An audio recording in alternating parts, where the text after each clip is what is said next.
this is a great panel to be discussing, should NFTs be regulated? Now guys, rather than just throwing the question at you and letting you talk about it, because that would just be insane, let's kind of pick this apart a little bit. First of all, just give me a segment on, not if you think NFTs should be regulated, because we'll conclude with that, but what you think has been the biggest challenge facing NFTs within the last 12 months. Because in order to understand how something should be regulated, you need to understand the challenges it's gone through. So I think the biggest problem for NFTs, from my perspective, is the success that they've actually had in the last bull market. We look at the likes of apes, we look at the likes of punks, and the huge success and the huge global press that they had. So everyone assumes that you can buy a monkey for $100 and it's going to go to $1 million or whatever it may be.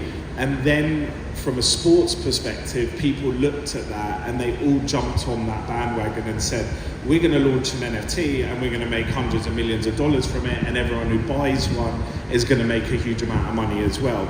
And it just fundamentally isn't the case, because when you look at a sports audience or an entertainment audience, they are very different to the niche of the people that were buying a CryptoPunk or a Bored Ape Yacht Club. So for me, fundamentally, the biggest problem was that the success that they had, and then sports clubs or entertainments or brands or whoever looking at it from a revenue generating perspective and saying, we're going to launch it in exactly the same way that punks and apes and moonbirds or whoever launched it. So I think we need to look at it in a completely different segment. We need to look at NFTs as a opportunity to engage with customers, and there's multiple different segments in it. So actually for me, from my business perspective, success has been the biggest issue for sports fans and sports clubs over the last 12 months. Yeah, very cool. Yeah, that's a very interesting point. I think from a VC angle, what we look at mainly is that NFTs is like a great way to bring adoption. And generally, as Tim mentioned, I think that's one of the other challenges also, that we are in a very speculative market. Whenever someone wants to end up buying an NFT, they're thinking in the same mindset that, hey, I'll buy it for $100 right now and it's going to be, say, 10x in the next 5 days. So there's a huge speculation factor in NFTs today, and I think the big challenge that I feel today, which is stopping it for getting a major success, is the utility aspect.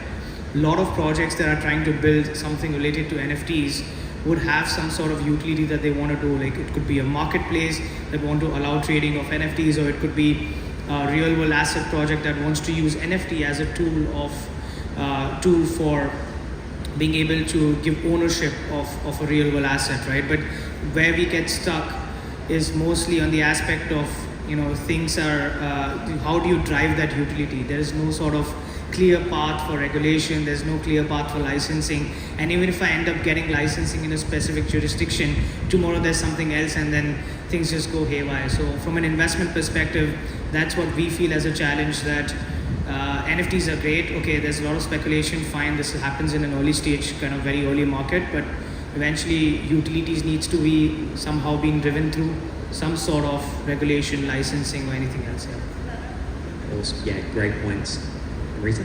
Oh my God, I face so many issues. I think we could be here for like days, okay? But I think let's just start with like the first one, or I mean, it's just definitely not in priority. But okay, so NFTs have started off as one thing from an art perspective, and then they went into these 10,000 NFT kind of, token, almost like stocks and shares, right? So obviously I'm an ex-banker, and I could very much see it went from being all about the art to being able to, how you can trade these tokens which are unregulated, just like stocks and shares. And so, but then they're still plying over a veneer of art, whether it's like a Bored Ape Yacht or a unicorn or a potato, whatever it is, it's still being called art. And so as an artist who actually creates art, there's this kind of weird thing that came about, that every time I did a collection, I had to launch a 10,000 NFT collection. And as an artist, if you then want to do a generative collection, well, a small generative collection isn't good enough, because guess what? It doesn't provide the liquidity for you to trade like an NFT platform. And so as an artist, I just want to be able to produce art as my creativity comes and put it out there, and not wanting to have a 10,000 NFT collection that's got all of these utilities that go with it each time I produce an idea. And so how do you then kind of monitor that, right? And then even if you then say, okay, fine, as an NFT artist, I want to produce a collection of 10,000 NFTs, you then start to think about, okay, which platform do I use? How do I, if I want to be really creative, if I want to add interesting utilities, say even if I do want to go down that route, how do I then, which NFT platform do I use? Do I use my own smart contract? If I use my own smart contract as an artist, I need to get an external tech team. Then here today, gone tomorrow in this kind of world, right? And so as an artist, that's happened with me, where I've gone down one smart contract with a company, they went bankrupt because it's still bleeding edge, or you're very quickly, like the tech has moved on so quickly that you're kind of left behind already on that NFT collection. And so, you know, it becomes extremely complicated to think about how you want to do that. Then the final point is then, you know, education and sort of mass adoption. And so again, as an NFT artist, you're having to just focus on selling your NFTs to the people who understand it. But it's a very small pool of people. And the minute you go out to the masses, they've been burnt so much because of the unregulated NFTs of the pump and dumps that they're scared to get into it. So you have to still teach them, you know, what is the difference between a custodial wallet and a non-custodial wallet. You have to help and protect the consumers between, okay, again, your NFT is placed here, but where is it on the cloud? Because again, your image can just disappear if it's on a server with an NFT platform that might be gone again tomorrow. So, I mean, that's only just a few of the challenges that I faced. Awesome. I think NFTs face one problem. It's one word: perception. That is the main problem NFTs have been facing from the moment they've been incepted up to this day. We have problems in the general market, but also in the Web3 community, of differentiating between the technology and the use case or the underlying asset. We tend to conflate NFTs with simply art, or simply community tokens for you to join a community and for you to be a part of something. The reality is, an NFT from a legal perspective is the biggest instrumental revolution in the past 100 years minimum. It allows you to own a unique digital asset and prove your ownership to everyone. And that is transferable to every single asset, not just the art. And I think one of the main problems is people still associate NFTs with bored apes and with monkeys and with all those yachts and with all those pieces of art that, although they are pretty beautiful and sometimes very valuable, there is much more value to be had when you use NFTs on other forms of intellectual property, or by using NFTs to represent real-world assets. What's stopping us from using NFTs as title deeds for real estate, for example, and then you sell and buy and do all these transactions on real estate via the use of NFTs? Now, maybe that needs a bit of regulation, but I think that's the main problem with NFTs. We're still in the very early phase where the early adopters are artists and dreamers and people who have a grand vision, and that has sort of limited so far how we use NFTs, where I think the future is all for NFTs, but only 1% of that is going to be art. Yeah, guys, great answers. And what I love about this panel is you're all looking at it from very different ways. So it's really cool to see that dynamic. Let's flip the question slightly. We've spoken about what are the challenges that NFTs face, right? But let's take it from a consumer perspective. Let's look at it from somebody who actually uses NFTs on the flip side. Because where we use it as lawyers, we use this term. Where there's one R, there's another one. Where there's regulation, there has to be risk. So what are, in your opinions, the biggest risks to users? And Amrita, I know you covered off a lot of this, but think more from a user perspective rather than a creator perspective. If I'm buying and I'm using and I'm doing whatever with my NFTs, what are my risks? And what do you think? Amrita, I'm going to kick off with you again, because I think you kind of touched on this, and let's keep that going. Yeah, I think from the consumer perspective, firstly, it's like, what, if I am now going to buy an NFT, like what am I buying NFT? And I'm talking now from an artist perspective. Absolutely, you can use NFTs for totally different things. So you're then saying, okay, but so what do if I want to buy an NFT, so you have this whole thing of custodial wallets versus non-custodial. And from a consumer benefit, they kind of feel a little bit secure if it's a custodial wallet. So because they can, they can go to, especially if they know the NFT platform owner or whoever the case is, and they're used to this kind of username and password.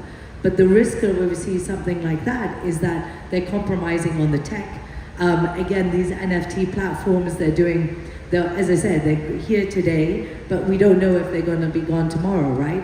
So then where does that NFT sit? And then how, say a lot of them don't necessarily have that interoperability to another thing, to another platform, and maybe those NFTs might just disappear altogether. But some of the consumers, they don't even know that, but they do it because it's easy, because they can pay with fiat and they can do their username and password. So they're compromising on, the tech to feel a little bit more secure. Then if you go with a custodial, like a non-custodial wallet, where you own the NFT yourself, the problem then becomes all the risk then sits on you.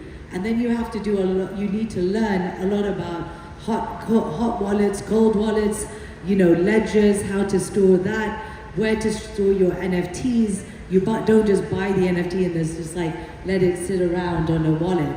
And so you're at risk of obviously you losing that as well. So that's just one example, I would say, from a consumer perspective.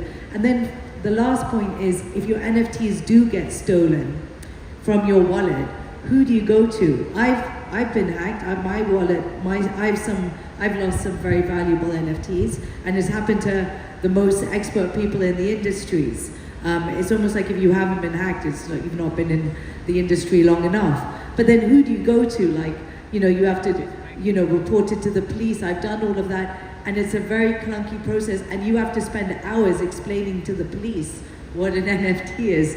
And so there's just no regulation, there's no consistency across and understanding across countries as well. Sure. Yeah, absolutely. Tim, I'm going to pick on you next, if I may. I think the risk, it depends what NFT you're buying, and I completely agree with everything that's just been said, but the type of NFTs depends on the segment that you're talking about. So from a sports perspective and an entertainment perspective, the biggest risk that I actually see with someone buying an NFT, because we try not to focus on the revenue element and it's about fan engagement, it's about building community, is actually then buying it and then there's no communication after. They're just sitting there going, what is this? Like, what do I have now? And I think that's really, really bad for the industry, because a lot of these clubs, a lot of these entertainers, a lot of the brands, they launch an NFT because they think they're going to get people to buy it based on the hype. You buy it and then there's very little communication, or they don't quite understand how to use it, how to move it around, the benefits, how to engage with that. So one of the biggest risks is actually a really bad PR position for NFTs. And I've said it on previous conferences and previous events that actually the word NFT, I don't think should be used around sports. I think it needs a really good PR agency to come in and rebrand it. So I think a real risk around launching an NFT is not necessarily on the consumer, and I'm talking from my industry and what I do and what I understand, which is very heavily in sports. But the biggest risk to launching an NFT is actually the repercussions on the brand that is then launching it, because you have one opportunity to engage with that customer and then they can buy it, and then if they go, okay, well, I've bought this image, be it for $1,000, be it for $10, whatever it may be, and then nothing happens from it. It just leaves a consumer feeling, well, this is a waste of time, and there's a really, really bad knock-on effect around that. So it's not necessarily the risk from that fan perspective, because it should be quite a simple process if you use it in the right way, and if it's all going to be around engagement and content and how do you get closer to that sports club that you love. The risk for me is much more on the brand, the person, the football club, the F1 team. That's the risk of launching an NFT. Yeah. Correct. Maybe you want to pick up from there. Yeah, I think I'll keep it short. A lot of great points on that perspective, on security and non-custodial, and also on the communication side. I think another thing that I see is important is also, first things, that there's a lot of lack of education. People don't know what are they buying. Today, NFT buying is more of a shopping experience. It's like an eBay experience, right? But in the end, like you don't even know that if the collection that you're trying to buy, is it authentic, is it copyright free, or someone who just copied it and just uploaded on a new smart contract and is selling you a new collection. So all those risks are still there. But I think that these are like short-term risks that will be solved by new startups that are building in this space. Like one crazy example here is that when you end up having a non-custodial experience on OpenSea and you want to buy an NFT, whenever you sign your MetaMask, there's this weird hash transaction message that comes through, and no one understands that. Everyone assumes there's some techie thing going on. So there's this company called Fire, which is trying to solve that by just giving you a dashboard saying that, hey, you're buying this NFT, and once you give this much of ETH, this is the amount, this is what you're going to get in return. So there are startups that are trying to solve that, but I think these are all short-term risk, and we're still in the wild west of development and innovation, so we'll get there soon. Absolutely. Anton? I definitely agree with especially Amrita. One of the biggest issues people face when adopting NFTs is longevity of the project. Is this someone I can believe in, that I want to buy into, even at ludicrously high amounts of money? And will this keep on giving me value over time? And will they pull the plug at some point? So there's always that question. And I think that's inevitable in a market that's barely 5-10 years old. I think that's something that people are just going to have to accept, because no one in the market yet has that sort of credibility of 10, 15, 20, 100 years. No one's institutionalized anything yet. But another major issue, which you really touched on, and I really agree with, is ease of access. It's very difficult to buy an NFT and to engage on it, because first you have to be connected to the internet, have to have the sufficient education, there's no one to guide you, and you need to go through all the steps of buying a Bitcoin or buying the cryptocurrency and then buying the NFT and then storing it and then doing all those things. I think that is something that for people who are technologically enabled, we take it for granted. We take it for granted how easy it is. I think if you really want to know how hard it is, go to any village, anywhere in the world, and see how people struggle to maybe send an email. And that will really put things into perspective. Tech should be easy, it should be for people, and I think for NFTs to see true mass adoption, it needs to be really easy to get into. Absolutely. So, with our last 29 seconds, should NFTs be regulated? Please. I don't think NFTs should be regulated, because NFT is a technology. You don't regulate technology, because then you stifle innovation. What you should do is regulate the asset. If you're trading in a regulated asset that is regulated in Web 2, then it should be regulated in Web 3. Real estate, for example, regulated. If it happens to be traded via NFTs, it needs to be regulated as well. Art, it's not regulated in real life. Why regulate it in NFT? Right? So don't stifle technology, because if you put policies that regulate technology, you're saying this is the best technology for the next 50, 100 years, and we're not going to think of something better. And some tech guy who's really smart is going to prove you wrong. And then you just stifled his innovation because you regulated things. So regulate NFTs, no. Regulate assets, yes. Wow, I mean, I couldn't have said it better myself. I completely agree with him. And I'll just just kind of make one final point. Exactly. How regulated is traditional art? And for me, an NFT is just another medium of an art piece. So when I create something, you have an NFT, a physical artwork. I can make it into mural, a sculpture. So for me, it's just another medium that I have to offer. Yeah, I think I agree on the same points that if it's a PFP or a digital art and it's a collectible, then it should not be regulated. But when you attach utility to an NFT and in some form which is IP related, I think you need some sort of regulation there. And my overall answer is yes. And I'll give a very specific 10-second example, and this is true story. There's a bunch of crypto dudes, let's call them, bought up more than 30 Bored Apes in Europe and ended up lending that IP to a couple of restaurant chains and merchandisers. And in like 7 days, they collected a lot of capital and ended up reselling that on OpenSea. And then who owns that IP now? Like, does the new owner get the revenue share of the IP distribution, or what was the merchandise revenue, or the first group that actually originally owned it? So I think when you attach utility to something, there has to be some sort of regulation. And to Anton's point that it kind of stifles innovation, but I think it also builds trust.